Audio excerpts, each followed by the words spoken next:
For 3 years, I thought I had the perfect wife until I came home early and found divorce papers on my table. She had calculated exactly how much of my millions she could steal, but I had already moved everything to my mother's name, and she walked away with absolutely nothing. My name is Marcus, and I'm about to tell you how the woman I thought I loved tried to destroy me for money, and how I turned the tables on her in the most satisfying way possible. It all started 5 years ago when I was 35, living in Austin, Texas, running my own successful software company. I had worked my ass off for 15 years, building my business from nothing into a multi-million-dollar enterprise. I owned 3 properties, had substantial investments, and was finally at a point where I could enjoy the fruits of my labor.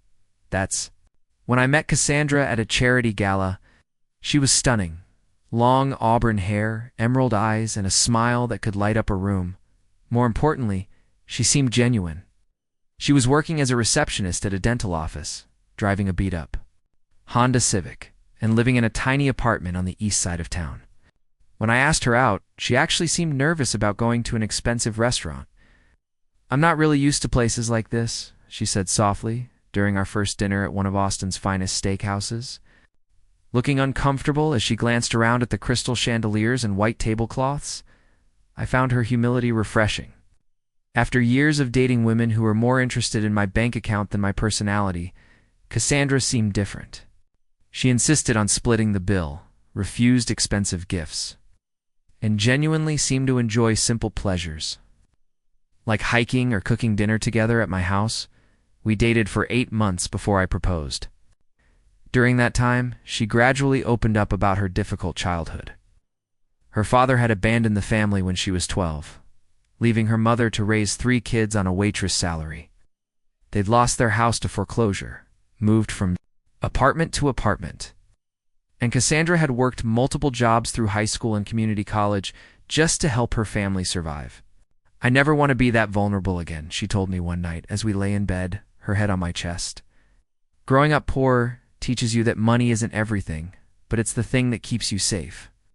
I was moved by her story and impressed by her resilience. Here was a woman who had overcome real adversity, who understood the value of hard work, who appreciated what she had because she knew what it was like to have nothing.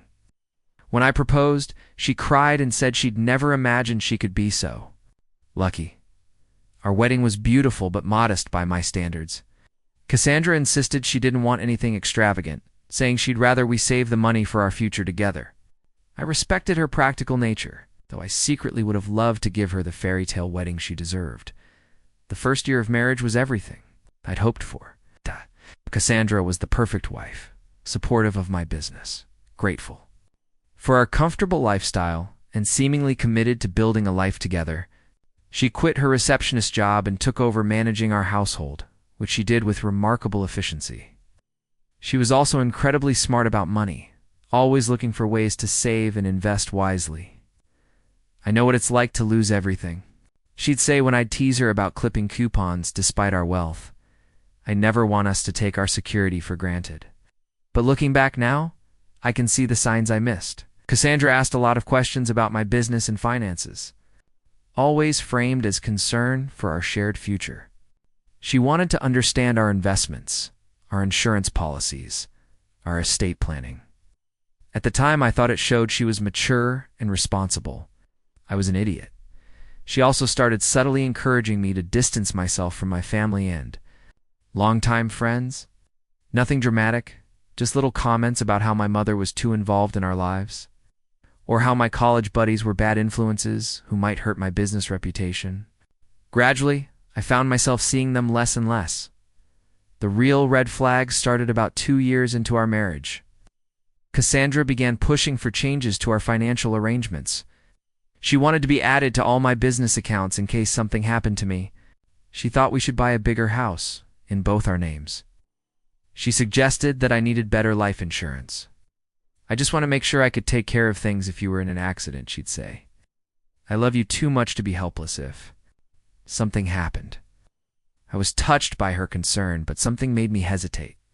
Maybe it was my business instincts, or maybe some part of me recognized the pattern. But I kept finding excuses to delay these changes. I told her we'd handle it all eventually, but I wasn't in any hurry. That's when Cassandra's behavior started to shift. She became moody and distant, complaining that I didn't trust her, that a real husband would want to protect his wife's future. She started spending more time away from home, claiming she was taking classes or volunteering, but never with any details about where or with whom. The truth hit me like a freight train on a Tuesday afternoon in March. I came home early from a business trip, planning to surprise Cassandra with dinner reservations at her favorite restaurant. Instead, I found her in our living room with a man I'd never seen before, papers spread across our coffee table. "Marcus," she gasped, jumping up from the couch. "You're home early." The man, who was clearly a lawyer based on the legal documents scattered around him, stood up awkwardly and began gathering his papers. I caught a glimpse of the letterhead: Peterson and Associates, divorce attorneys. "What the hell is going on here?" I asked, my voice surprisingly calm, despite the fact that my world was crashing down around me. Cassandra looked like a deer caught in headlights. "Marcus, I can explain, actually, don't," I said, walking closer to examine the documents before the lawyer could stuff them all into his briefcase. "I think I'm getting the picture." What I saw made my blood run cold. These weren't just divorce papers. They were detailed financial projections showing exactly how much Cassandra stood to gain in a divorce settlement. Business appraisals, asset inventories. She had been planning this for months, maybe years.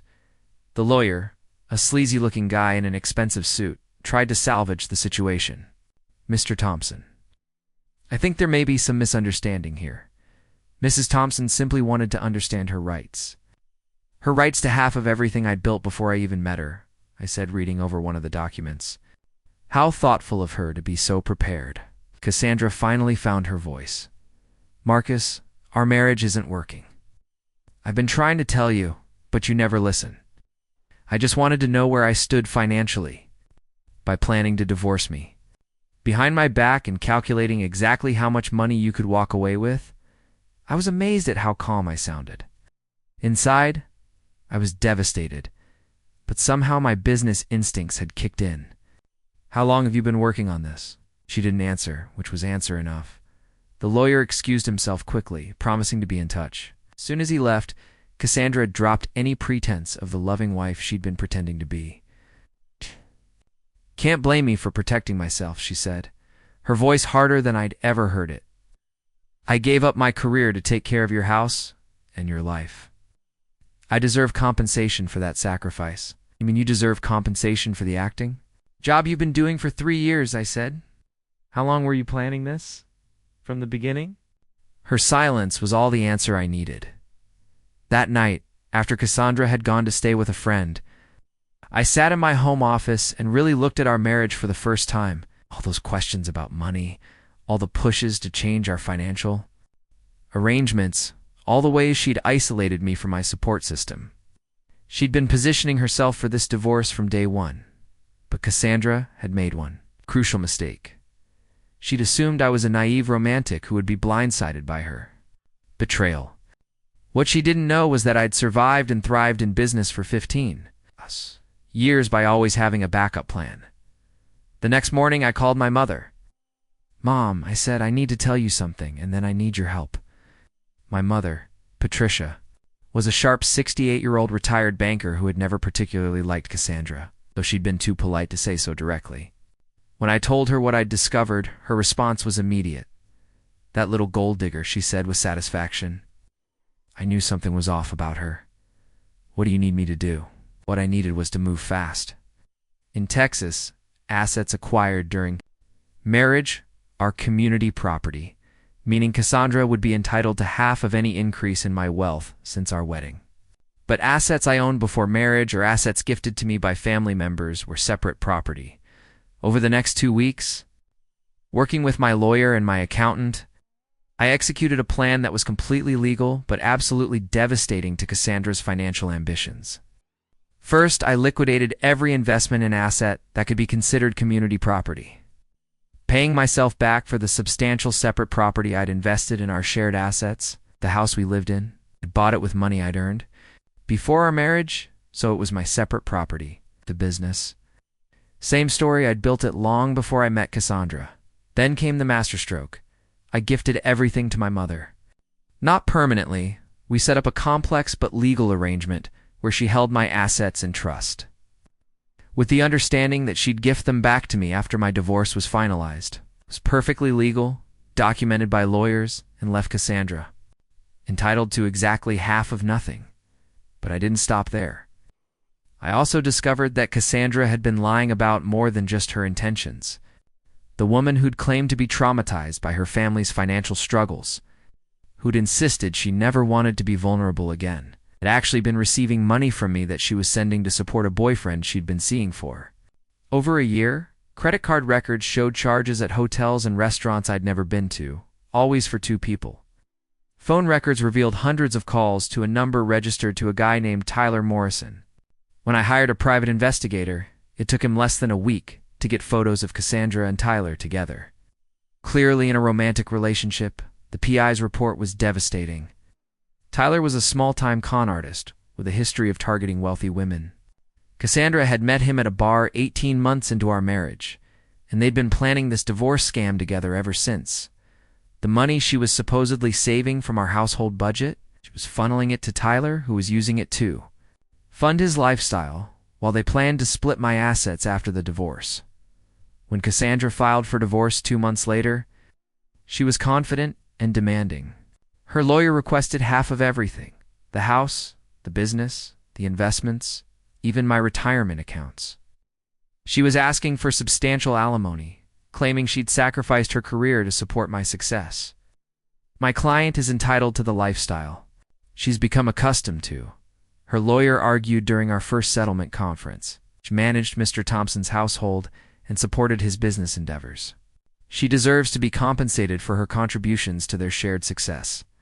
That's when my lawyer dropped the first bomb. "I'm afraid Mrs. Thompson won't be entitled to quite what she's expecting," he said calmly, sliding a stack of documents across the table. "My client has documentation showing that all of his major assets were either separate property acquired before marriage or have been legally gifted to family members." I watched Cassandra's face as her lawyer explained what the documents meant. The confusion, then the dawning horror, then the pure rage was almost worth the 3 years of lies I'd endured. "This is fraud," her lawyer sputtered. "You can't just give away marital assets to avoid a settlement?" "Actually, you can," my lawyer replied smoothly, "provided the gifts are legitimate and not made in contemplation of divorce." My client's gifts To his mother were made months before Mrs. Thompson filed for divorce and were properly documented as part of his estate planning. But we weren't done. That's when my lawyer produced the evidence of Cassandra's affair and financial deception. "Furthermore," he continued, "we have substantial evidence that Mrs. Thompson has been engaged in adultery and has been fraudulently using marital funds to support her paramour. In Texas, adultery can affect both property division and spousal support." The photos spread across the conference table told the whole story. Cassandra and Tyler at restaurants, at hotels, at his apartment.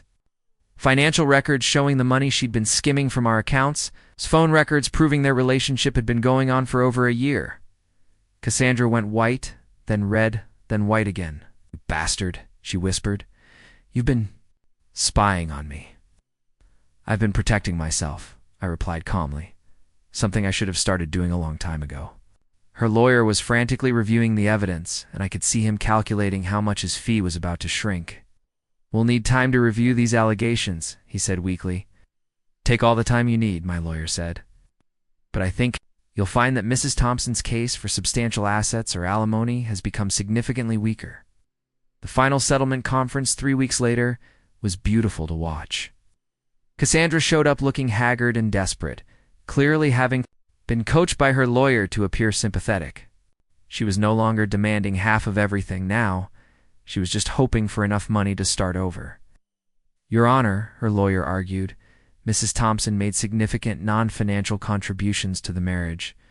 She managed the household, supported Mr. Thompson's career, and deserves consideration for her sacrifices."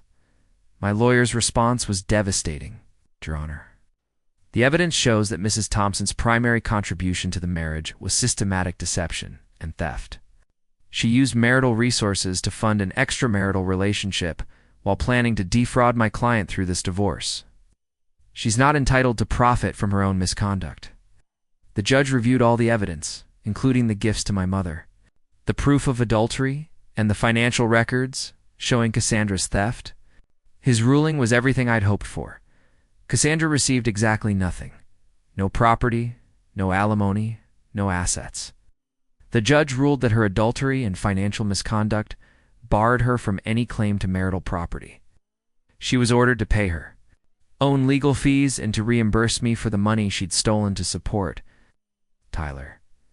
But the real satisfaction came when Cassandra realized the full scope of what she'd lost. As we walked out of the courthouse, she grabbed my arm. "Marcus, please," she said, tears streaming down her face. "I made mistakes, but I loved you.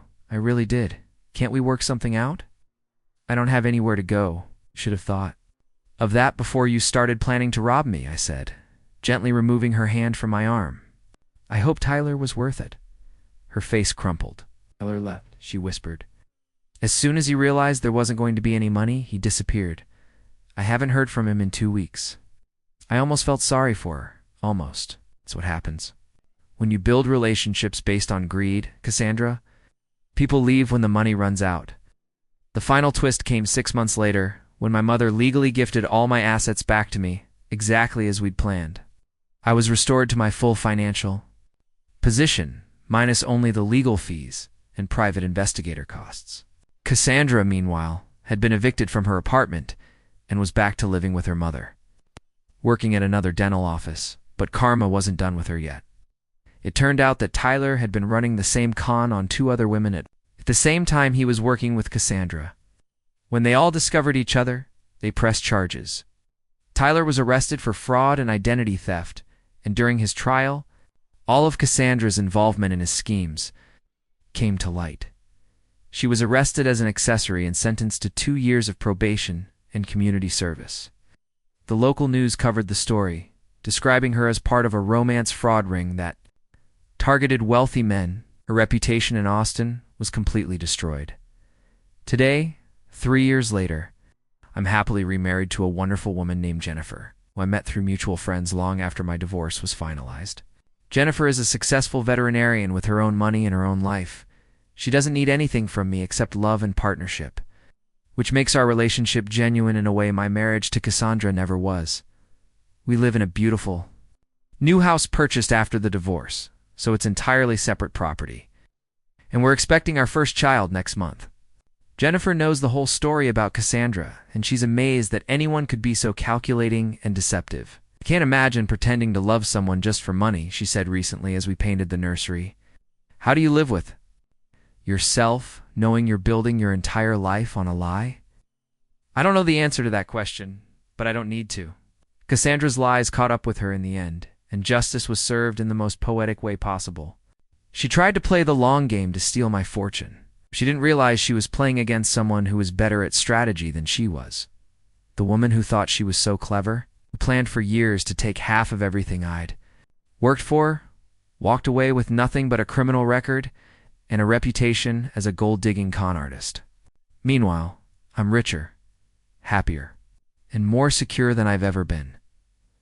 Sometimes I drive past the dental office where she works now, and I see her beat-up Honda in the parking lot, the same car she was driving when I met her, the same car that made me think she was humble and genuine. It's a reminder that some people never really change. They just get better at hiding who they really are. But in the end, the truth always comes out.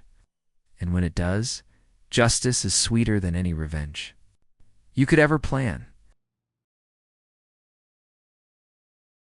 I loved the perfect humble girlfriend until her mother called asking about the private jet. My poor bookstore clerk didn't exist. The truth. She was a $50 million heiress living a fake life to test if I could love her without her money. My name is David, and for 2 years I dated what I thought was the most down-to-earth, humble girl I'd ever met. She worked at a small bookstore, drove a beat-up Honda, and always insisted on splitting dinner bills because she didn't want to be a burden.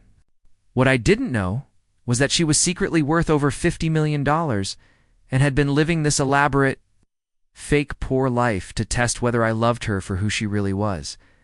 It started at a farmer's market in Portland on a sunny Saturday morning in May. I was buying overpriced organic tomatoes when I noticed this girl at the next stand carefully counting crumpled dollar bills to buy a small bag of carrots. She was pretty in a natural way, no makeup, wearing a faded thrift store dress, with this genuine smile that made her seem approachable.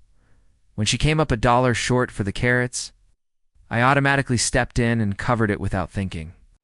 She looked embarrassed, but grateful, insisting she'd pay me back somehow. "Don't worry about it," I said.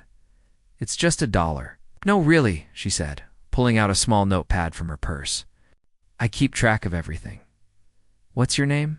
I'll find you next week and pay you back." Her name was Emma, and something about her earnestness charmed me completely. I was 29, working as a graphic designer for a mid-sized advertising agency. I was making decent money, but nothing spectacular. I'd dated plenty of women who seemed more interested in my potential earning capacity than in me as a person. So Emma's genuine concern about owing me $1 was refreshing. True to her word, she found me the following Saturday at the same farmer's market and handed me a crisp dollar bill along with a small bag of homemade cookies. "Thank you again for helping me out," she said. "I baked these as interest on the loan." I asked her out for coffee right there.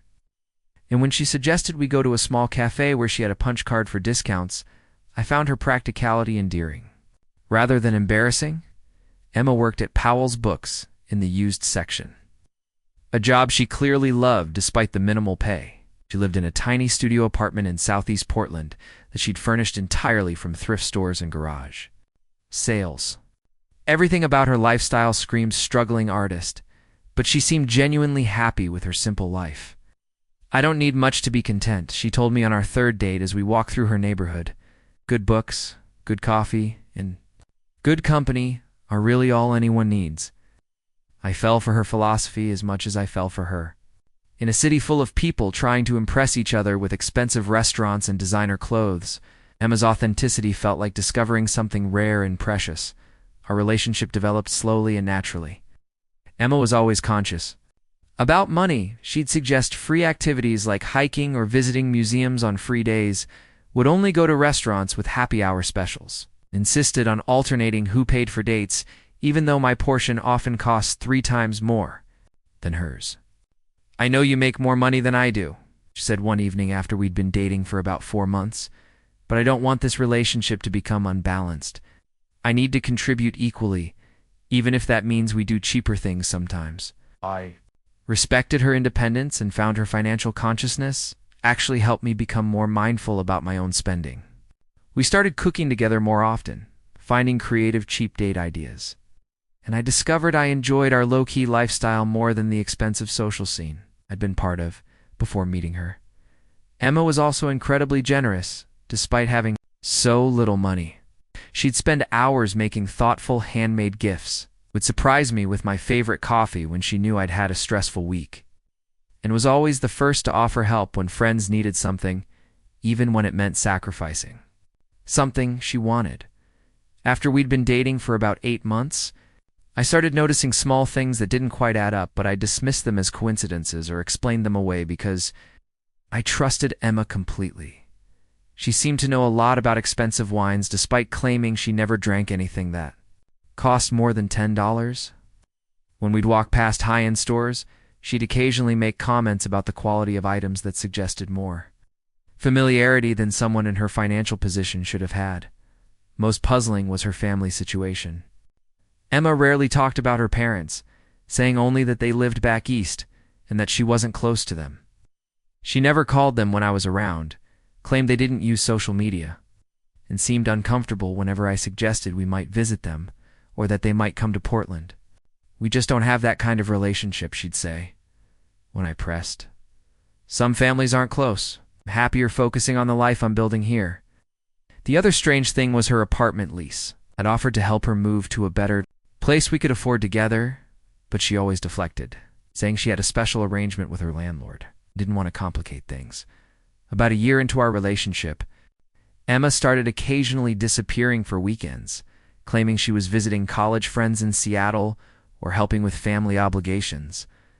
She'd be vague about the details and would return seeming slightly stressed, but would bounce back too, normal within a day or two. Is everything okay with your family? I asked after one of these mysterious weekends. It's complicated, she said. It's just some ongoing issues I have to deal with sometimes. Nothing that affects us, I promise. I believed her because I wanted to believe her, and because everything else about our relationship felt so honest and genuine. Emma never lied about anything I could verify, was always where she said she'd be, and seemed to genuinely love the simple life we were building together. The truth started to unravel in the most mundane way possible. We'd been together for almost 2 years, and I was seriously considering proposing. I'd even started secretly saving for a ring, though I knew Emma would want something simple and inexpensive. One Tuesday evening, Emma was taking a shower in my apartment when her phone rang. She'd left it on my kitchen counter, and the caller ID showed Mom. I almost didn't answer, but something made me pick up, thinking it might be an emergency. "Emma, darling," said a woman's voice with a slight accent I couldn't place. "I just wanted to confirm your flight details for the board meeting on Thursday. The jet will pick you up at PDX at 2 p.m. I stood there holding the phone, completely confused. "I'm sorry. I think you have the wrong number," I said. There was a long pause. "Who is this?" the woman asked, her tone suddenly sharp. "This is David, Emma's boyfriend." "Emma's in the shower right now." Another long pause. Then David, "Oh my God. Emma, what have you done?" Before I could ask what she meant, the woman hung up. I set the phone down, my mind racing. Board meeting? Private jet? Emma worked at a bookstore and could barely afford groceries half the time. When Emma came out of the bathroom, I told her about the call, watching her face carefully. For just a moment, she looked terrified, but then she forced a smile and laughed it off. "Oh, that's my cousin Emma," she said quickly. "She has the same name as me. Mom probably mixed up our numbers. She does that sometimes." It was a reasonable explanation. But something about Emma's body language made me doubt it for the first time since I'd known her. She seemed nervous for the rest of the evening, checking her phone repeatedly and seeming distracted. Over the next few days, I started paying closer attention to things I'd previously ignored. Emma's clothes, which I'd always assumed were thrift store finds, were actually very high quality when I looked at the labels. Her beat-up Honda was only 3 years old and had been meticulously maintained. Her tiny apartment was in one of the most expensive neighborhoods in Portland. Most telling was her behavior. Emma kept checking her phone obsessively and seemed to be having whispered conversations when she thought I wasn't listening. She canceled our weekend plans, claiming she had to work extra shifts at the bookstore.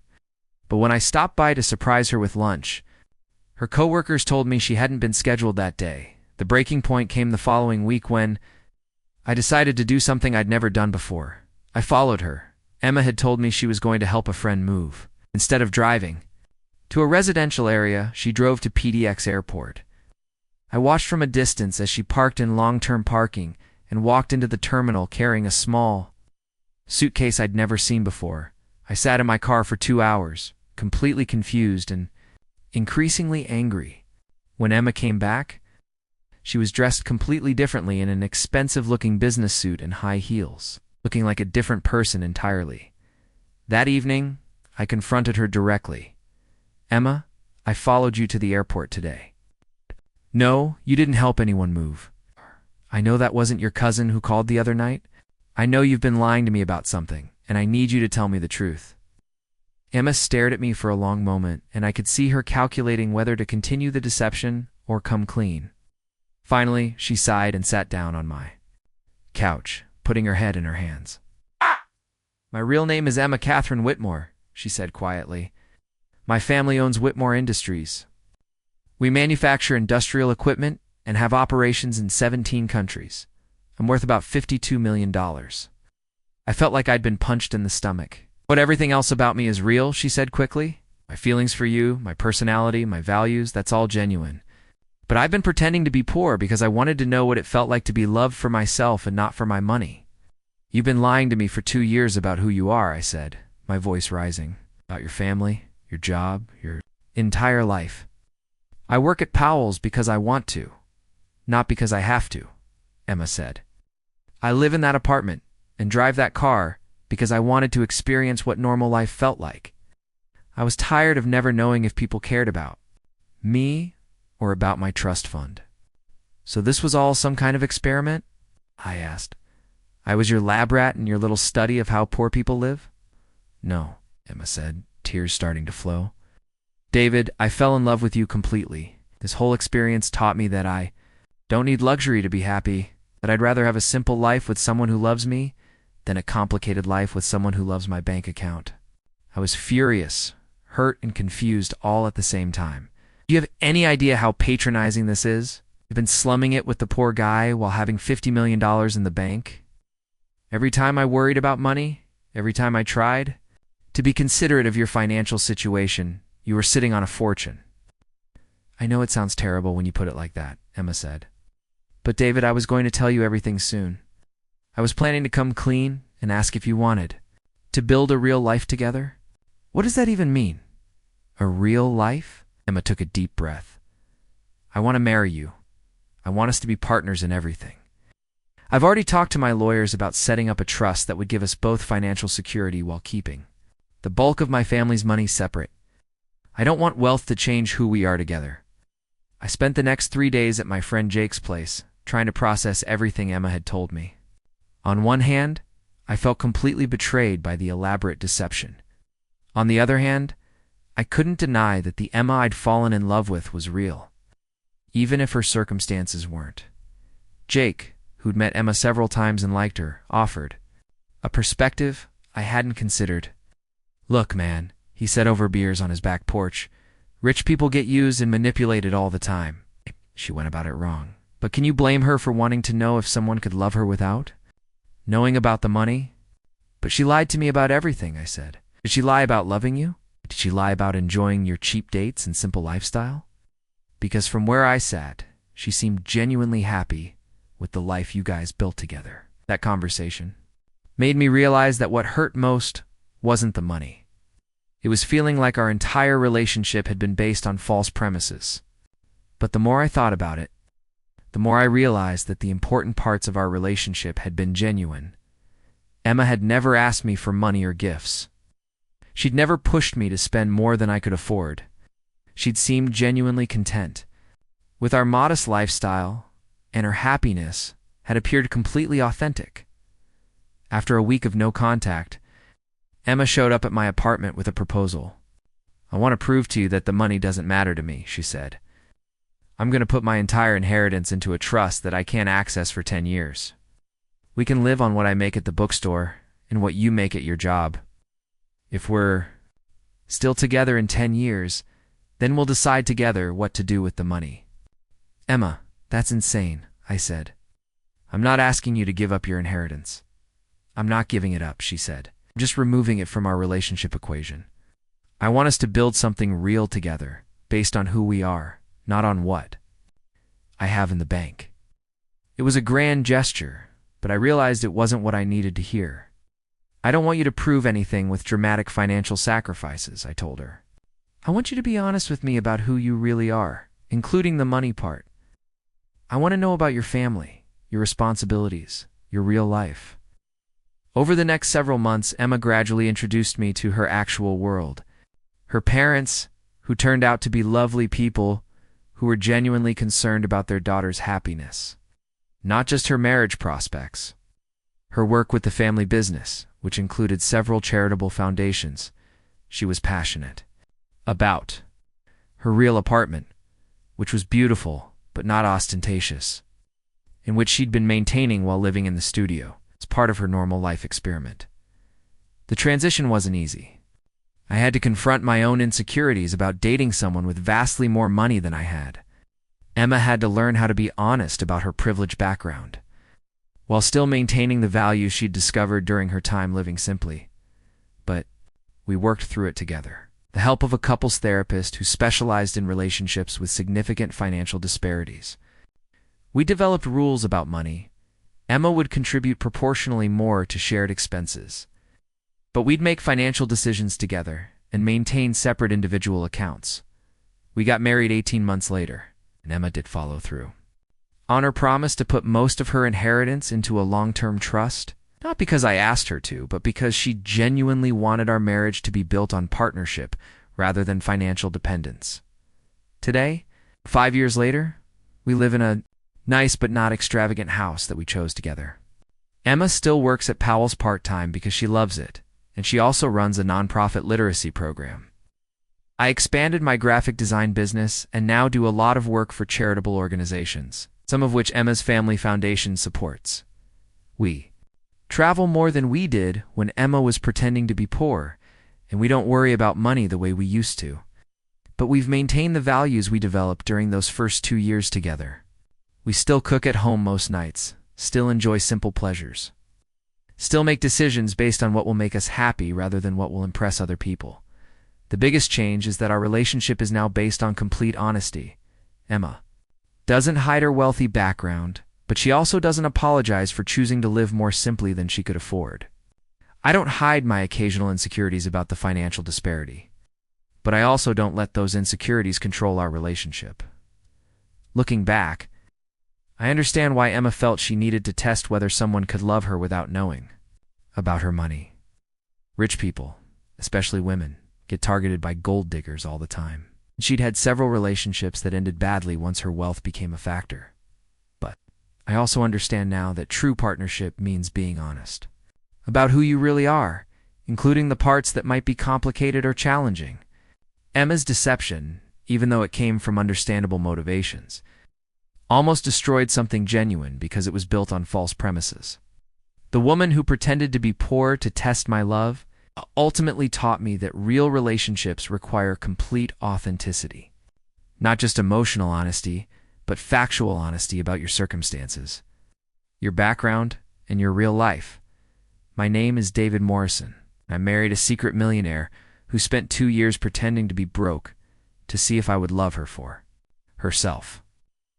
It turns out that when someone really loves you, they love all of you, including the complicated parts you're afraid to reveal.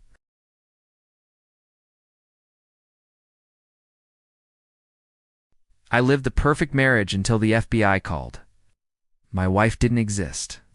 The truth: she was a professional con artist with 8 identities, who destroyed my entire life to steal $600,000.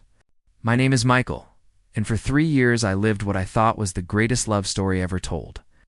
I was married to a woman who seemed too perfect to be real, who loved me with an intensity that made me feel like the luckiest man alive. I didn't know was that she literally was too perfect to be real, that our entire relationship was an elaborate con designed to destroy my life in ways I never could have imagined. It started in a coffee shop in downtown Chicago on a rainy Thursday morning in October. I was running late for a client meeting, frantically trying to balance my laptop bag, umbrella, and a hot coffee when I collided with the most beautiful woman I'd ever seen. Coffee went everywhere, my papers scattered across the floor, and I stood there like an idiot, apologizing profusely while she laughed and helped me gather my things.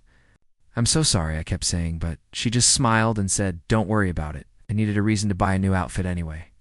Her name was Isabella Martinez, and she was unlike anyone I'd ever met. She was stunning, with dark hair and green eyes that seemed to see right through me, but it was her personality that really captured me. She was funny, intelligent, spontaneous, and had this way of making me feel like I was the most interesting person in the world when she looked at me. We talked for 20 minutes while cleaning up the coffee mess, and by the time we were done, I knew I had to see her again. I asked for her number with more confidence than I'd ever felt asking out a woman. And when she said yes, I felt like I'd won the lottery. I was 31 years old, a successful software engineer who had built a tech consulting firm that was doing well enough to afford me a comfortable life in downtown Chicago. I'd had relationships before, but nothing serious, nothing that made me think about marriage or family. I was focused on my career, content with my bachelor lifestyle, honestly didn't think I was missing much. Isabella changed all of that. Within our first 3 dates, she was everything I hadn't known I was looking for in a partner. She was passionate about art and literature, could discuss technology and business with genuine insight, and had traveled the world in ways that made my life seem small and provincial. She spoke 4 languages fluently, could cook incredible meals from memory, and had this laugh that made me want to spend the rest of my life making her happy. But it wasn't just her accomplishments that drew me to her. It was the way she seemed to understand me completely, almost immediately. She could read my moods, knew exactly what to say when I was stressed about work, and had this uncanny ability to anticipate my needs before I even knew I had them. It's like you can see into my soul, I told her one night as we lay in bed after, making love for what felt like hours. Maybe I can, she said, tracing patterns on my chest with her finger. Maybe we're just meant to be together. We moved in together after dating for 6 months, which was faster than I'd ever committed to anyone before. But being with Isabella felt so natural that it seemed silly to maintain separate apartments. She integrated into my life seamlessly, becoming friends with my friends, charming my parents when I brought her home for Christmas, and even helping with my business by offering marketing insights that proved incredibly valuable. My company grew substantially during our first year. Together, partly because Isabella's suggestions helped me identify new markets and improve my client relationships. She had this gift for understanding people's motivations and knowing exactly how to present ideas in ways that resonated with them. You're my good luck charm, I told her as we celebrated signing my biggest client contract ever. I'm just happy. I can help, she replied. Your success is my success now. We're a team. I proposed to Isabella on our second anniversary, on the same corner where we'd first met and spilled coffee all over each other. I'd had the ring custom made, incorporating elements from jewelry she'd admired during our travels together. She said yes. I felt like my life was finally complete. Our wedding was perfect. A small ceremony in Napa Valley with our closest friends and family. Isabella looked radiant in her dress, and during our vows, she spoke about how meeting me had changed her entire perspective on what love could be. You saved me, Michael, she said, tears streaming down her face. Before I met you, I didn't know what it meant to be truly happy. Now, I can't imagine living without you. The first year of our marriage was blissful. We traveled together, renovated our apartment, talked about starting a family. Isabella left her job as a marketing consultant to focus on what she called supporting our life together, which meant managing our household, helping with my business, and creating the kind of home environment that made me excited to come back. 2. Every day. I was working longer hours as my business continued to expand, and Isabella made that possible by handling everything else in our lives. She managed our finances, maintained our social calendar, and somehow always had dinner ready. And the apartment perfect when I got home, no matter how late I worked. How do you do it all? Asked her one evening, as we sat on our balcony, watching the sunset over Lake Michigan. Love makes everything easy, she said, curling up next to me. When you love someone the way I love you, taking care of them doesn't feel like work. Looking back, there were signs that something wasn't quite right, but I was so happy and so in love that I ignored them or rationalized them away. Isabella never talked much about her past or her family. She said her parents had died in a car accident when she was in college and that she didn't have any siblings or close relatives. She had few photos from before we met. Claiming she wasn't sentimental about keeping pictures, she also seemed to have an unusual amount of cash available, despite not working. When I asked about it, she said she'd inherited money from her parents and had been living off investments. The amount seemed large for someone her age, but I didn't push because money wasn't something we ever argued about. Another thing that should have concerned me was how perfectly she seemed to fit into my life. She liked all the same movies I did, shared my political views, enjoyed the same restaurants and vacation destinations. At the time, I thought we were just incredibly compatible, soulmates who had found each other against impossible odds. But the most troubling sign, which I only recognized in retrospect, was how isolated I became from my friends and family during our marriage. It wasn't that Isabella explicitly discouraged those relationships, but somehow I found myself spending less and less time with other people. My social world gradually shrunk until it revolved almost entirely around her. The truth began to unravel on a Tuesday morning in our 3rd year of marriage, when I got a call that changed everything. I was at my office when my assistant told me. There was a woman on the phone who claimed to be calling about my wife. I assumed it was someone trying to sell insurance or some kind of service, but something in my assistant's voice made me take the call. Mr. Davidson, the woman said. My name is Agent Sarah Chen with the FBI. I need to speak with you about your wife, Isabella Martinez. My first thought was that Isabella had been hurt, or that something terrible had happened to her.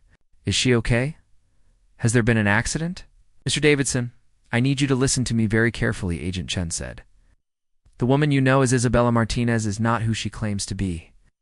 Her real name is Elena Vasquez, and she's wanted by federal law enforcement for multiple counts of fraud, identity theft, and financial crimes. The words didn't make sense.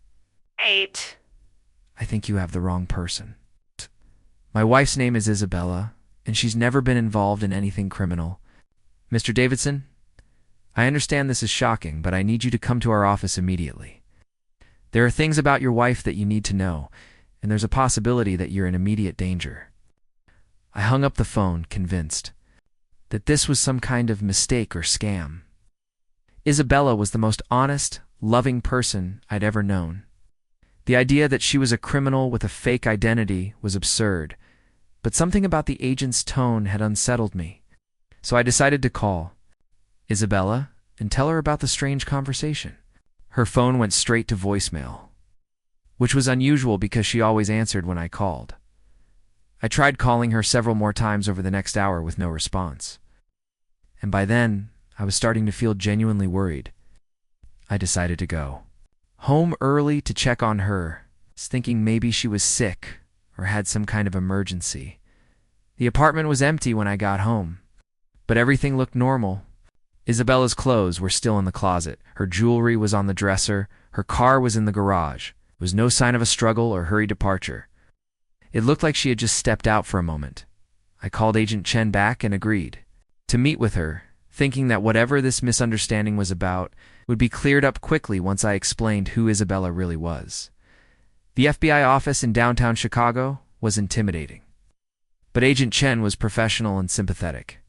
As she led me to a conference room, she spread several files across the table and looked at me with what I thought was pity. Mr. Davidson, I'm going to show you some things that will be very difficult to process, she said. The woman you married is Elena Vasquez, age 29, originally. From Miami, she's part of a sophisticated criminal organization that specializes in long-term romantic fraud, targeting wealthy men. She showed me photographs of Isabella Elena with at least a dozen different men over the past 10 years. In each photo, she looked slightly different, but it was definitely her. Different hair colors, different styles of dress, but the same face, the same smile I'd fallen in love with. She's what we call a long con specialist, Agent Chen explained. She spends years building relationships with wealthy targets, gaining their trust, accessing their finances, and then disappearing. With everything she can steal, I stared at the photos, trying to process what I was seeing. But we've been married for over 2 years. She lives with me, she helps with my business, misstating you, Mr. Davidson, learning your habits, your weaknesses, your financial situation. These women are incredibly skilled at psychological manipulation. They become whatever their targets need them to be. Agent Chen showed me more files documenting Elena's criminal history. She had used at least 8 different identities over the past decade, targeting successful men in different cities across the country. The pattern was always the same: meet through an apparently accidental encounter, develop an intense romantic relationship, get married, gain access to finances, then disappear without warning. Her previous victims lost an average of $400,000. Each Agent Chen told me. One man lost over $1 million in his business. Another one had a complete psychological breakdown and had to be hospitalized. But that doesn't make sense, I protested. Isabella doesn't have access to my business accounts. Our personal accounts are joint, but there's not enough money there to make this kind of elaborate scheme worthwhile. Agent Chen looked uncomfortable. Mr. Davidson, when was the last time you checked your business accounts? I felt my stomach drop. I pulled out my phone and logged into my business banking app, something I did routinely several times a week. The main operating account, which should have had about $180,000 in it, showed a balance of $347. That's impossible, I said, refreshing the page. There must be some kind of error. But as I checked account after account, I discovered that they had all been systematically drained over the past 3 months. My business accounts, my personal savings, my investment accounts, Everything was gone. Over $600,000 had been transferred out in small increments, amounts carefully calculated to stay below the thresholds that would trigger automatic fraud alerts. She had to have access to all your passwords and account information, Agent Chen said. These transfers were made using your legitimate login credentials, which is why they weren't flagged as suspicious activity. I realized with horror that Isabella had watched me log into my accounts hundreds of times over the past 2 years. She'd seen me type passwords, had access to my computer and phone, could have easily copied all the information she needed to systematically rob me blind. Where is she now? I asked. Don't know, Agent Chen admitted. She's been very careful to cover her tracks. But Mr. Davidson, there's something else you need to know. The woman you married as Isabella Martinez doesn't legally exist. The identity is completely fabricated. Your marriage isn't valid, which means you have no legal protections as her spouse. I felt like my entire world was collapsing. The woman I'd loved for 3 years, the person I'd trusted with my life and my heart, was a criminal who had been systematically destroying me while pretending to love me. How long have you been tracking her? I asked. About 6 months, Agent. Chen said, we've been building a case based on complaints from her previous victims. We were close to arresting her, but she must have realized we were closing in. I went home that evening to an apartment that felt like a crime scene. Everything Isabella had touched, every memory we'd created together, was tainted by the knowledge that none of it had been real. She'd been performing a role, studying me like a specimen, planning my destruction while I fell deeper in love with her. The worst part was going through our belongings and realizing how little evidence there was of Isabella's real identity. The photos she claimed were from her childhood were stock images I found online. The stories she'd told about her past were fabricated. Even her emotional reactions, the tears she'd shed during our wedding vows, had been part of an elaborate performance. I found a hidden compartment in her jewelry, a box containing multiple IDs with different names, and a burner phone with text messages to someone named Carlos about finishing the Chicago job and moving to the next target. Over the next several weeks, as I worked with the FBI to track Isabella, Alina, and tried to recover my stolen money, I learned more about the criminal organization she was part of. They were a sophisticated network of con artists who specialized in long-term romantic fraud, targeting successful men who were lonely or relationship-naive. Alina was one of their top performers, capable of maintaining fake relationships for years while systematically draining her victims' resources. She had been trained in psychology, acting, and financial manipulation. Her ability to become the perfect woman for each target wasn't natural. Charisma, it was a professional skill she'd developed over years of practice. The investigation revealed that she had been reporting on me regularly to her handlers, sending detailed psychological profiles that helped them plan the most effective ways to manipulate me. They knew about my relationship with my parents, my insecurities about commitment, my business vulnerabilities, everything. She was essentially a spy, Agent Chen explained. Except instead of stealing government secrets, she was stealing your life.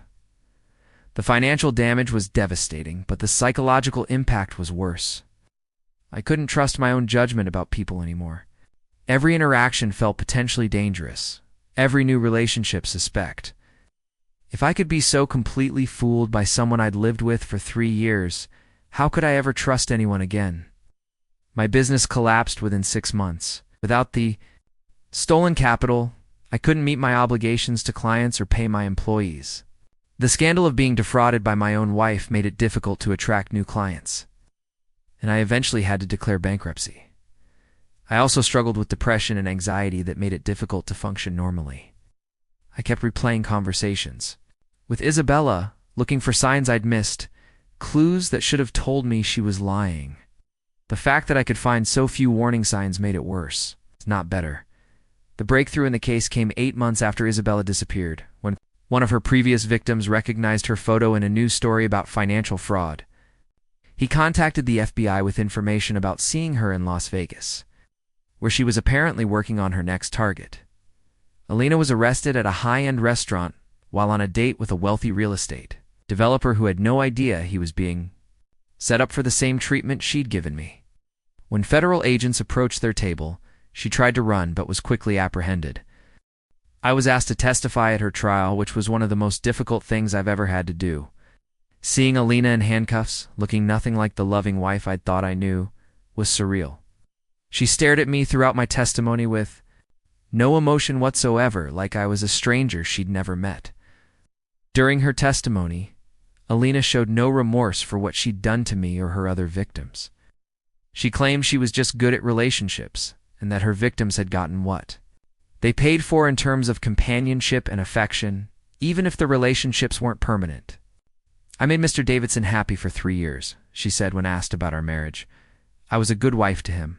The fact that our relationship had a business component doesn't negate the genuine care I provided. Her lawyer tried to portray her as a victim of circumstance who had been forced into criminal activity by an abusive criminal organization, but the evidence showed that Alina had been a willing and enthusiastic participant in the fraud scheme. One of their most successful operators. She was ultimately sentenced to 12 years in federal prison for fraud, identity theft, and racketeering. The judge noted during sentencing that her crimes had caused profound psychological harm to her victims beyond just the financial losses. I recovered about $180,000 of my stolen money through asset forfeiture when Alina's assets were seized, but most of it was gone forever. The criminal organization had sophisticated money laundering operations that made it nearly impossible to trace where the funds had gone.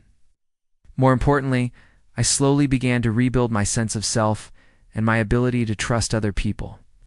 It took 2 years of therapy and the support of friends and family who stuck with me through the worst period of my life. I eventually started a new business, this time in cybersecurity consulting, partly because my experience as a fraud victim gave me unique insights into how criminals exploit technology to steal people's identities and money. The work felt meaningful, in a way my previous career never had, and I was helping protect other people from the kind of devastation I'd experienced. 5 years after Alina's arrest, I met Maria, a psychologist who specialized in helping fraud victims recover from trauma. We met at a conference where I was speaking about cybersecurity, and she approached me afterward to compliment my presentation. I work with people who've been through experiences similar to yours, she told me. It takes tremendous courage to turn that kind of trauma into something that helps others. Maria was everything Alina had pretended to be: genuinely caring, intellectually curious, emotionally honest. But more importantly, she understood the psychological impact of being deceived by someone you love. And she never made me feel foolish or naive for having been victimized. Our relationship developed slowly, with both of us being careful to maintain our independence and individual identities. Maria encouraged me to trust my instincts again, while also helping me develop better skills for recognizing manipulation and deception. We were married 2 years ago, and this time I knew the difference between genuine love and professional manipulation. Maria doesn't try to be perfect or to anticipate my every need. She has her own opinions, her own goals, her own flaws and strengths. She's real in a way that Alina never was. Today, I run a successful cybersecurity firm that helps individuals and small businesses protect themselves from fraud. I also volunteer with victim advocacy organizations, helping people who've been targeted by romance scams and financial fraud. The work is personally meaningful because I understand what my clients are going through in ways that someone who hasn't been victimized never could. I know the shame of realizing you've been completely fooled by someone you trusted. I know the fear of never being able to trust your own judgment again. I know the financial devastation and the psychological trauma that comes from having your entire life turned upside down by someone who claimed to love you. But I also know that recovery is possible. You can rebuild your life after being destroyed by someone's deception, and that the experience can ultimately make you stronger and more empathetic if you're willing to do the work of healing. Alina is scheduled to be released from prison next year. I don't know if she'll contact me or try to cause more problems in my life, but I'm not afraid of her anymore. She was skilled at manipulation and deception, but she was only successful because I was vulnerable to the particular kind of fantasy she was selling. Not that vulnerable anymore. I know the difference between love and manipulation, between genuine intimacy and professional performance. I've built a life based on reality rather than fantasy. surrounded by people who know and accept the real me, rather than a version of myself designed to make them happy. The woman who destroyed my life by pretending to love me ultimately taught me what real love actually looks like. It's not perfect compatibility or effortless understanding. It's not someone who anticipates your every need or who seems too good. To be true, real love is messy and complicated and sometimes difficult. It's built on genuine knowledge of each other's flaws and strengths, not on carefully constructed personas designed to manipulate. It's about two imperfect people choosing to build something together, not about one person performing a role designed to destroy the other. Alina was the perfect wife, but she was perfect in all the wrong ways. She was everything I thought I wanted in a partner, which should have been the first warning sign that something wasn't right. My name is Michael Davidson, and I survived being married to a professional con artist who stole my money, destroyed my business, and nearly broke my spirit. But I also discovered that being deceived by someone who pretends to love you can teach you more about genuine love than any amount of happiness with the right person ever could. Sometimes the worst betrayal leads to the most authentic life. Not because the betrayal was good, but because surviving it forces you to distinguish between what's real and what's performance, between what's genuine and what's too perfect to be true.